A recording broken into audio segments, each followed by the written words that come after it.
which is fairly extensive and provocative, will be seen next Monday, Tuesday, and Wednesday. Roll the tape. Well, first of all, thanks for being a man of your word. But I was worried there for a while. It's been 9 months since we last met in New Hampshire. It took a little while. I've had a few things to do in between. Yeah, but I appreciate you having me on the show. Okay. Let's start with national security. Do you believe we're in the middle of a war on terror? Absolutely. Who's the enemy? Al-Qaeda, the Taliban, a whole host of networks that are bent on attacking America, who have a distorted ideology, who have perverted the faith of Islam. And so we have to go after them. Is Iran part of that component?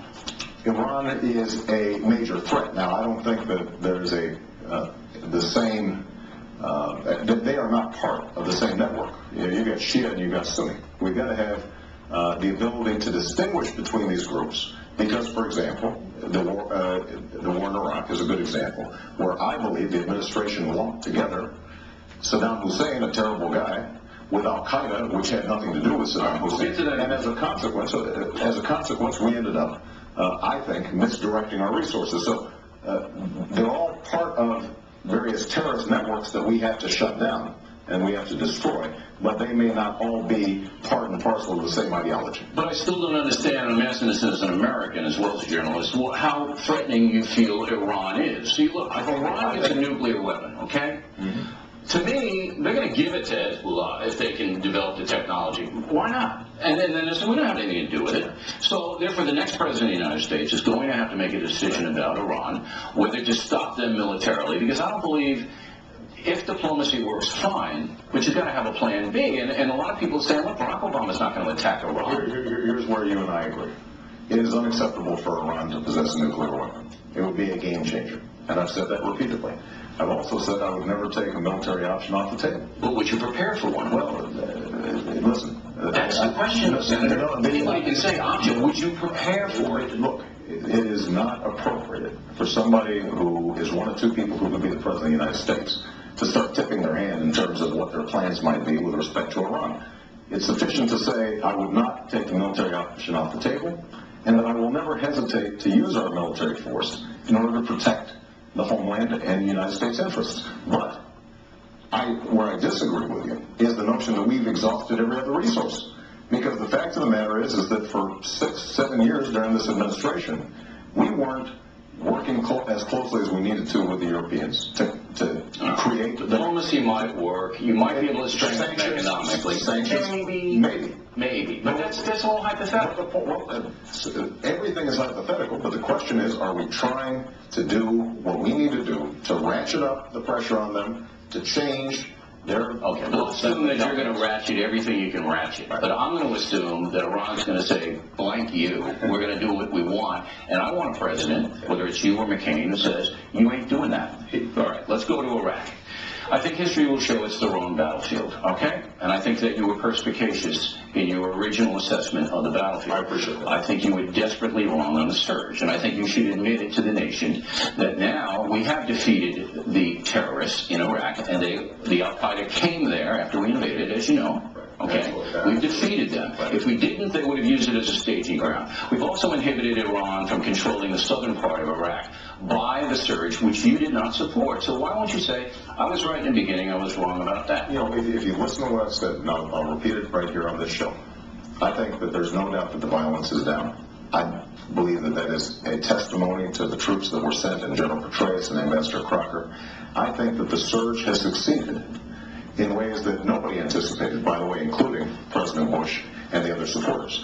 It has gone very well, partly because of the Anbar situation and the Sunni awakening, partly because... But if war wouldn't have been a surge. Well, look... No. If we were up to you, there wouldn't have been a surge. No. You and Joe Biden, no surge. Hold on a second, Bill. If you look at the debate that was taking place, we had gone through 5 years of mismanagement of this war that I thought was disastrous. And the president wanted to double down and continue on an open-ended policy that did not create the kinds of pressure on the Iraqis to take responsibility and reconcile. Well, look, Bill, what I've said is, I've already said it succeeded beyond our wildest dreams. So why can't you say I was right in the beginning and I was wrong about the third? Because there is an underlying problem with what we've done. We have reduced the violence. Yeah. But the Iraqis still haven't taken responsibility. And we still don't have the kind of political reconciliation. We are still spending, Bill, $10 to $12 billion a month. And I hope if you're president, you can get them to kick in and pay us back. They've got $79 billion. And I'll tell you what, I'll go with you. Let's go. We'll get some of that money back. All right, let's go to Afghanistan.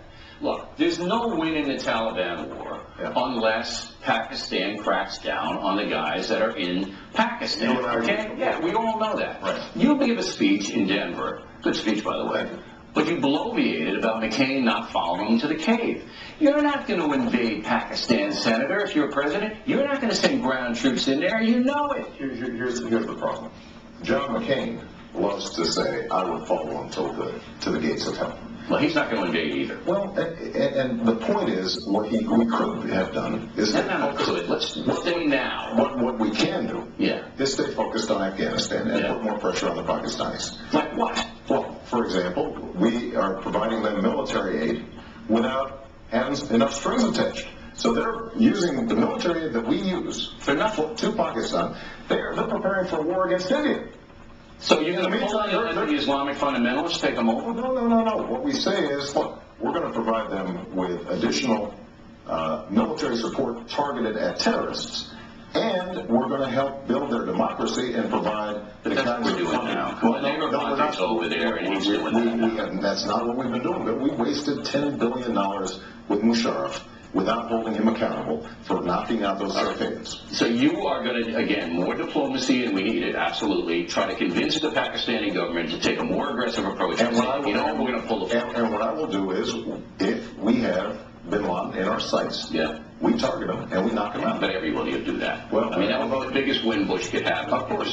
But you can't send ground troops in because we can't have, and nobody talked about some full-blown invasion of Pakistan. The simple point that I made was we've got to put more pressure on Pakistan to do what they need to do.